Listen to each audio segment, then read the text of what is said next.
Hello everyone, আসসালামু আলাইকুম। আশা করি সবাই ভালো আছেন। কচুরলতি খুবই টেস্টি একটি খাবার, স্পেশালি আমি খুবই পছন্দ করে থাকি।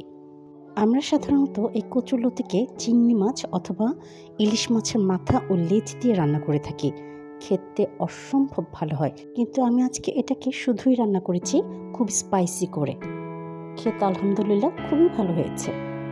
তো চলুন শুরু করা যাক। আমি এখানে নিয়েছি 700 গ্রাম লতি, 2টো পেঁয়াজ কুচি, আদা রসুন পেস্ট, কাঁচামরিচ আর বেসিক কিছু মশলা। প্রথমে একটি প্যানে আমি তেল দিয়ে নিচ্ছি পরিমাণ মতো, আর সেই সাথে দিয়ে দিচ্ছি চপড করা পেঁয়াজগুলো। Please to subscribe my channel.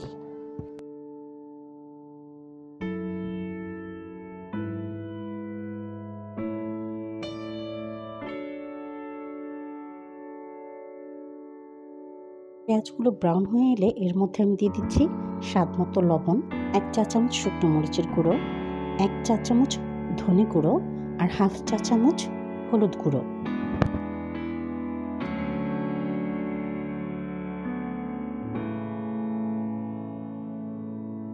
খুব ভালো করে নেড়েচেড়ে মশলাগুলোকে সব মিক্স করে নিচ্ছি।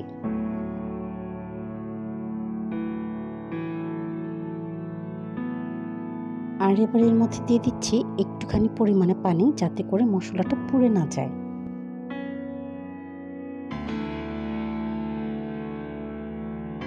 আমি এবার এর মধ্যে দিয়ে দিচ্ছি 1 চা চামচ পরিমাণে আদা ও রসুন। এই আদা রসুনটা আমার প্রথমেই দেওয়ার কথা ছিল, কিন্তু আমি ভুলে গিয়েছিলাম, তাই এখন দিয়ে দিচ্ছি।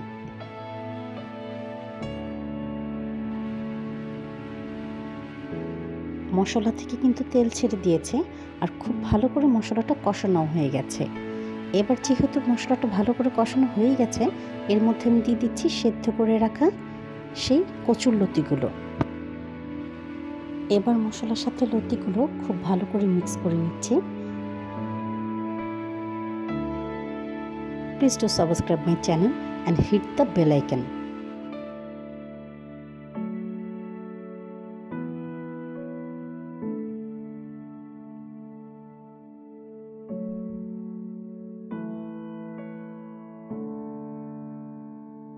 এবার এখানে আমি অল্প পরিমাণে পানি দিয়ে দিচ্ছি।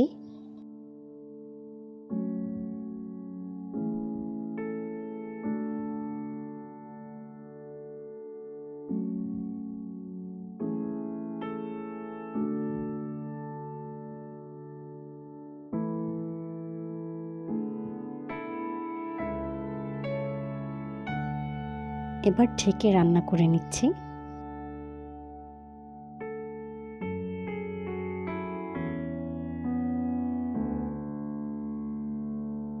এবার আমি দিয়ে দিচ্ছি এখানে স্লিট করে কেটে রাখা কাঁচামরিচ। আপনারা যারা ঝাল খেতে পারেন না তারা দেবেন না, আমার পছন্দ আমি দিয়ে দিয়েছি। Please to subscribe my channel.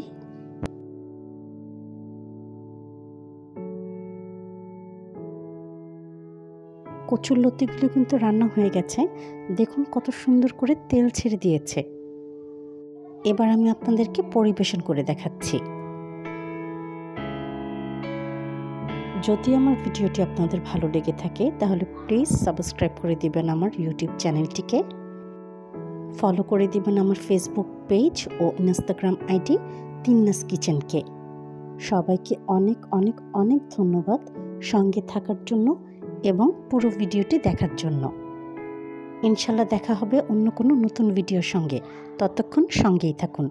ধন্যবাদ সবাইকে।